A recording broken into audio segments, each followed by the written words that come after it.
اسراف پر اور فضول خرچی پر مال لگانے کی اجازت نہیں ہے کہ ضرورت سے زیادہ مال خرچ کر دینا، اس کو اسراف کہتے ہیں، منع کیا کہ اسراف نہ کرو۔ 5 روپے کا کام ہے اور 50 روپے لگا دیے، وہ 5 روپے میں بھی ہو جاتا تھا۔ مولانا شہید خان صاحب ہمارے بزرگ تھے، مدینہ رہتے تھے، تو ہمارا جماعت میں ہم تھے، لمبا وقت تھا ہمارا، اور ساتھ حج کے زمانے میں حاجی آتے تھے، مولانا حاجیوں کی خدمت کرتے تھے، تو مجھے کہا کہ چلو بازار میں سامان لے آئیں۔ تو سامان لینے کے لیے وہ پاؤڈر جسے چائے بناتے ہیں، دودھ کا پاؤڈر، تو 2 قسم تھے، ایک پیکٹ 1 ریال کا، ایک پیکٹ 1.25 ریال کا۔ مولانا نے کہا 1.25 ریال کا جو پیکٹ تھا اس میں لکھا ہوا تھا کہ یہ جلدی پگھل جائے گا چائے ڈالتے ہی ہو، اور جو 1 ریال والا تھا وہ جلدی نہیں پگھلے گا۔ مولانا نے کہا کہ 1.25 ریال والا کا پیکٹ نہیں لینا ہے، 1 ریال والا لیں گے، اس کو چلائیں گے پگھل جائے گا، 1 پاؤ ریال کیوں زیادہ ڈال دیں۔ بزرگوں کے ساتھ رہنے سے یہ ملتا ہے کہ 1 ریال 1.25 ریال، 1 ریال میں اسراف نہیں ہے، 1.25 ریال میں اسراف ہے۔ یہ مال اللہ کی نعمت ہے، اس کو ضائع نہیں کرنا فضولیات میں۔ وہ ضروریات کے لیے دیا ہے یا خدمت کے لیے دیا ہے؟ مال سے اپنی ضرورت پوری کرو، راحت حاصل کرو، یا کسی کی خدمت کرو۔ مال میں اسراف، کہ اگر مال میں اسراف ہوا تو اس کی برکت اٹھ جائے گی، مال کی برکت اٹھ جائے گی، اور آدمی مال کا زیادہ محتاج ہوگا اسراف کرنے کی وجہ سے، کیونکہ 5 کی جگہ 50 خرچ کی ہے تو کمانا بھی اتنا ہی پڑے گا جتنا خرچ کر رہا ہے، تو کمائیوں میں وقت لگ جائے گا، جیسے آج ہو رہا ہے کہ کمائیوں میں وقت لگ جاتا ہے۔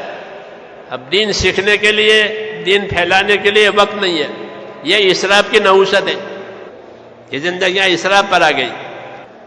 اور قاعدہ یہ ہے کہ ایک نیکی دوسری نیکی پر لے جاتی ہے، ایک بدی دوسری بدی پر لے جاتی ہے، ایک گناہ دوسرے گناہ پر لے جاتا ہے۔ اسراف ہوا تو اسراف سے معاملہ آگے بھی جائے گا۔ اسراف میں تو یہ ہے کہ ضرورت تھوڑی تھی، پیسے زیادہ لگا دیے، لیکن جب یہ عادت پڑے گی تو بغیر ضرورت کے پیسے لگا دیں گے، بغیر ضرورت کے مال لگائیں گے، کوئی ضرورت نہیں ہے،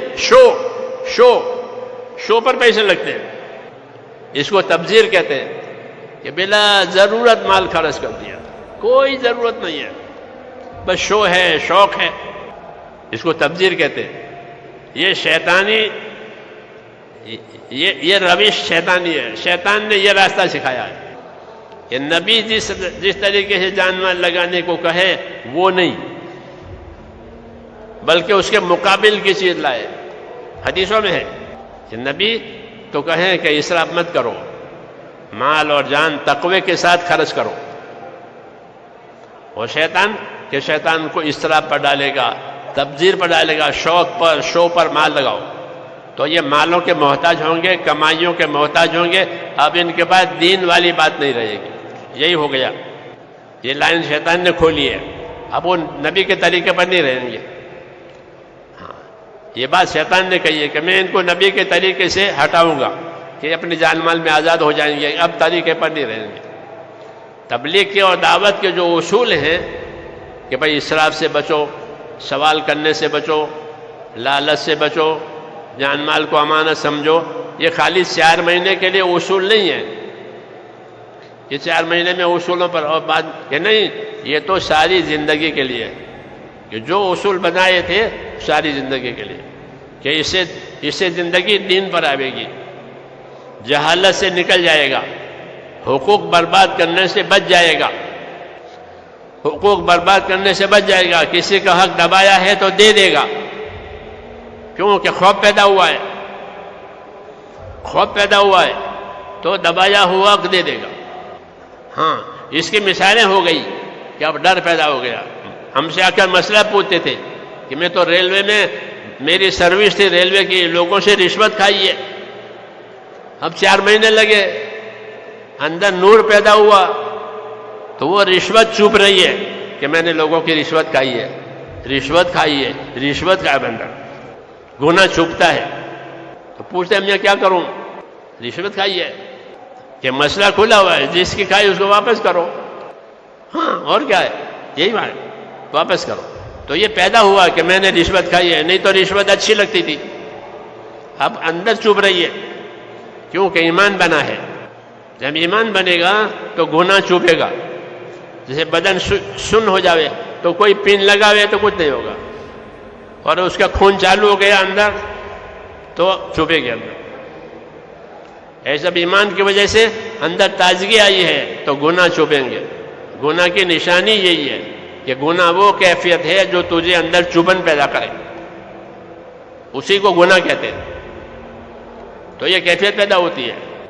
الحمدللہ لوگ رشوتوں سے، حرام کاروبار سے توبہ کر کے نکل رہے ہیں، حق پر ہدایت پر آ رہے ہیں.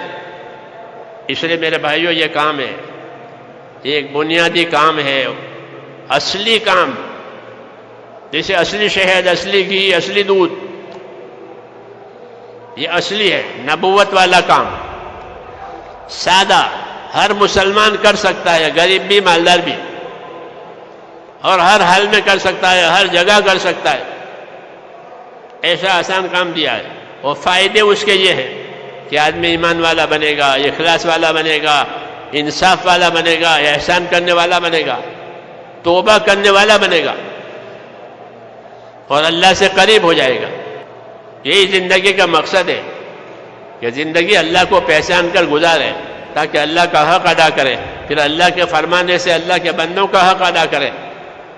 تو زندگی رحمت ہو جائے گی. زندگی میں کیا ہے، حضور صلی اللہ علیہ وسلم نے فرمایا کونوا عباد اللہ اخوانا، کہ اللہ کے تو بندے بن کر رہو، آزاد نہ بنو، اللہ کے بندے بن کر کے رہو، اور آپس کے بھائی بن کر رہو، تاکہ آپس میں انصاف اور احسان کے ساتھ رہو. یہ مطلوب ہے. جب صحیح محنت ہوگی تو زندگی کی ساری خرابیاں اللہ دور کر دے گا، اور صحیح رخ زندگی کا آ جائے گا کہ اللہ کا تو بندہ ہے اور بندوں کا بھائی ہے. اس کو معاشرت کہتے ہیں کہ ہمارا رہن سہن صحیح ہو جائے گا. جتنا رہن سہن صحیح ہوگا اتنا دین پر چلنا آسان ہوگا. اس کام کی خوبی یہ ہے کہ زندگی کا رہن سہن بھی اچھا ہو جاتا ہے. پہلے عبادت زندہ ہوگی، عبادت کے بعد دوسری چیزیں زندہ ہوگی اگر محنت جاری رہی تو. اس لیے اس محنت کو کرنا بھی ہے اور کرتے رہنا بھی ہے. یہ بہت نقصان کی بات ہے کہ ایک کام کو شروع کیا اور پھر چھوڑ کے بیٹھ گئے. تو کیا نقصان دیکھا چھوڑ کے بیٹھ گئے؟ بلکہ چھوڑ کے بیٹھنا کیا، بلکہ جو حضرات واقف نہیں ہیں اپنی دعوت سے، اپنی محنت سے، اپنی خدمت سے ان کو بھی تیار کرو تاکہ 100% مسلمان اپنی زندگی ذمہ داری کے ساتھ گزارے. اللہ کی مدد اتنی ملے گی جتنی ذمہ داری پوری کی جائے گی. یہ قاعدہ ہے. اور اللہ کی مدد کے بغیر چارہ نہیں ہے. جب تک اللہ کی مدد نہیں ہوگی کوئی کام نہیں ہوگا. ہاں، اللہ کو راضی کرنا یہ ساری مشکلوں کا علاج. اور اللہ اپنے دین کے بغیر راضی نہیں ہوتا. اس لیے دین کی محنت کرنی ہے تاکہ زندگیوں میں دین آوے، دنیا میں دین آوے. ساری دنیا میں یہ اس امت کی ذمہ داری ہے. جان مال اسی لیے دیا گیا.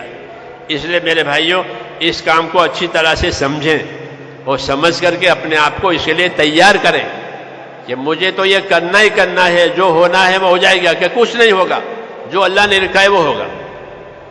اور دوسروں کو تیار کرنا. ہاں، اپنی زندگی میں دین لانا، دوسروں کی زندگی میں دین لاوے، اپنے گھروں میں دین لانا، دوسروں کے گھروں میں دین آوے، یہ بڑا انعام ہے. تو اس کے لیے ارادے کرو اور سمجھ کر کریں تاکہ یہ چھوٹے نہیں. بے سمجھے کرے گا تو بے سمجھے چھوڑ بھی دے گا.